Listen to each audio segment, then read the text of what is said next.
This is the Iowa Weather Report for Thursday, June 26, 2014.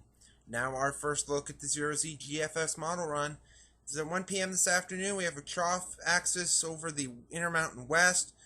Pretty much a zonal flow from the Rockies eastward and no real steering currents at this point. And so any storms that could form will be very isolated and very slow moving. So anytime if you get under a storm, you could get quite a downpour.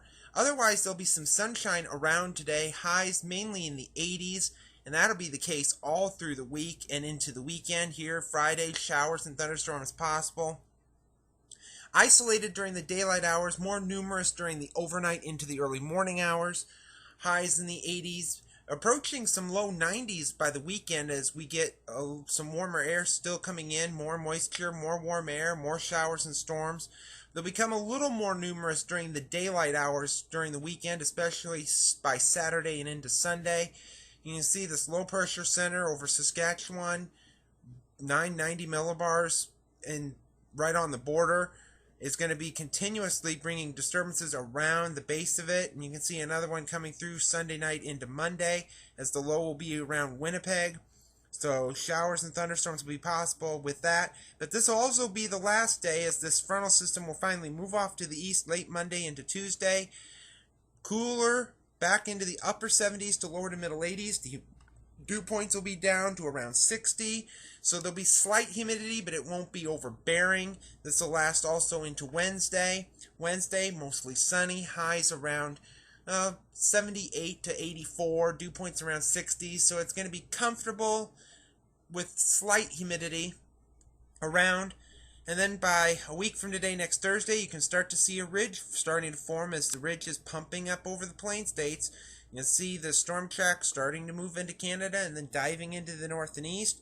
And you'll see this ridge pumping up with a warm front that you can kind of depict from northeastern Mississippi through Missouri into southwestern Iowa and back into the Dakotas. There could be an isolated shower or storm. Better chances would be the following day, next Friday.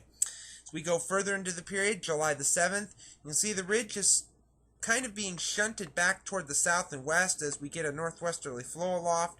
This could bring us some more rain shower activity for a brief time as the pattern kind of breaks down slightly. So we could see some showers and thunderstorms for a while.